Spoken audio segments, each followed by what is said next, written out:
This is the essential background tutorial for filling out the workbooks in the Fingerboard Workbook Series, Map the Violin for Good and Map the Viola for Good. We're looking at a chart that's enclosed in the book. You can also download it here from this website. As you'll be filling out the books, you can refer to this chart. Believe me, by the end of the book, you'll have it memorized. So feel free to refer to it as you go along. We have two images here. We have the piano keyboard and the violin fingerboard. I like using the piano keyboard to understand the order of notes. Also, to discover half steps and whole steps. Half steps and whole steps are the building blocks for the fingering systems for violin and viola players. So we need to have those committed to memory. The fingerboard below shows the violin in first position, and I'll explain a little bit more about the fingerboard chart in a minute. So let's go back up to the piano, and what we have are white keys and black keys. The white keys are called the natural notes. We can call them A, B, C, D, E, F, G, or we can call them A natural, B natural, C natural.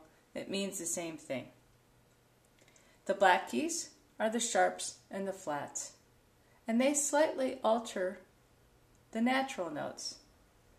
For example, this is A.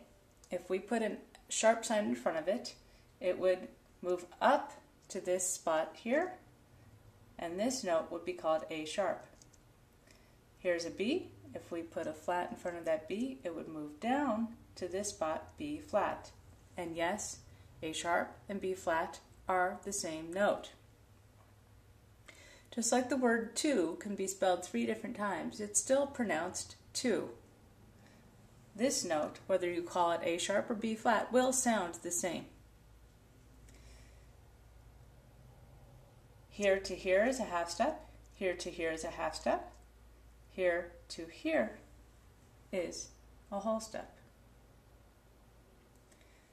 C to C sharp is a half step. C sharp to D is a half step, making C to D a whole step. Let's do a different way. G flat to G is a half step. G to A flat is a half step. G flat to A flat would be a whole step. We have two places where there is no black key in between, and this is an exception that we do have to memorize. B to C does not have a black key in between, nor does E to F. So B to C is going to be a half step. E to F, the distance between those two notes, will also be a half step. B to C is a half step. C to C sharp is a half step. B to C sharp, a whole step. F to E is a half step. E to E flat is a half step. F to E flat is a whole step. To summarize the piano keyboard, the white notes are the natural notes. The sharps and flats are the black notes. The black keys, I should say. We have a way to see the half steps and the whole steps.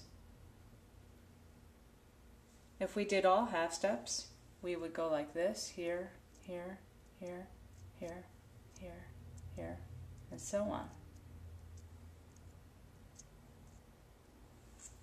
We've learned how to find whole steps, skipping over one half step. If you could stretch out the piano keyboard and have those notes, black notes, fall down in between, that's exactly what it's like to play a stringed instrument. All these circles are half steps, and they're all in a row. On the violin fingerboard, we're looking at the G string, the D string, the A string, and the E string. The viola, C string would be over here. Each circle is a half step. What we see are the natural notes filled in as they would lie on the first position of the violin. And we see that B, C, and E to F are half steps. All of those empty circles are the sharps and the flats. This spot could be called G sharp or A flat.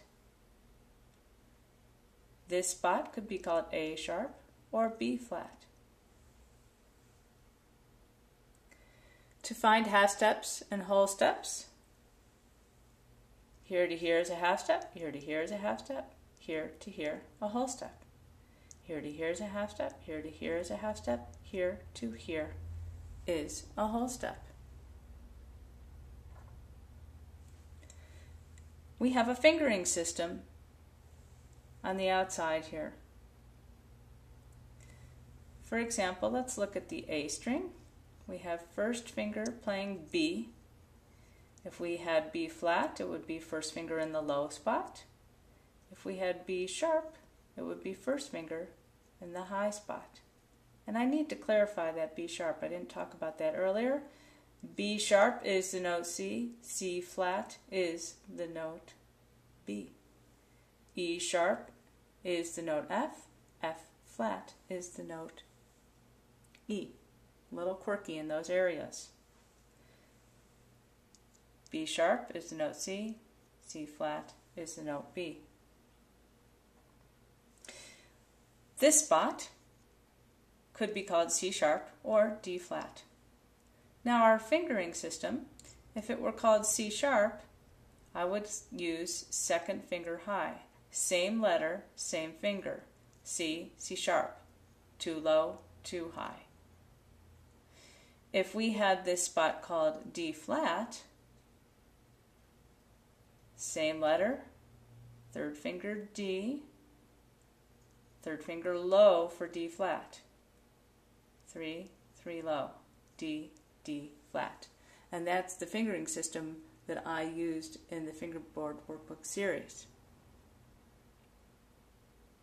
So let's summarize what we're looking at the violin fingerboard chart that's plotted first position. All the circles are half steps from each other. The natural notes are plotted on here.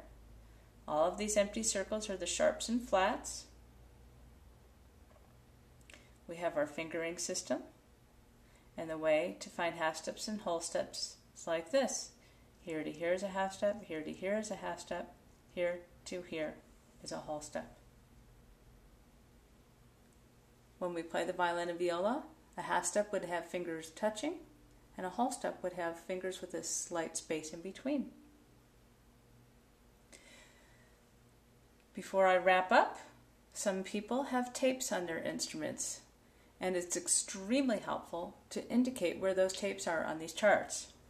If you have a third finger tape, then I would go ahead and highlight with a highlighter across here. If you have a first finger tape, I would highlight this. And it really helps to give you a point of reference and help you connect it much more directly with your instrument. When you go through your first fingerboard workbook and you refer to this chart, you will completely commit to memory without even trying all the knowledge that I've explained to you. All you need to get started is a basic understanding, and the workbooks will give you the practice. When you're finished with the first position, you are ready for the next position.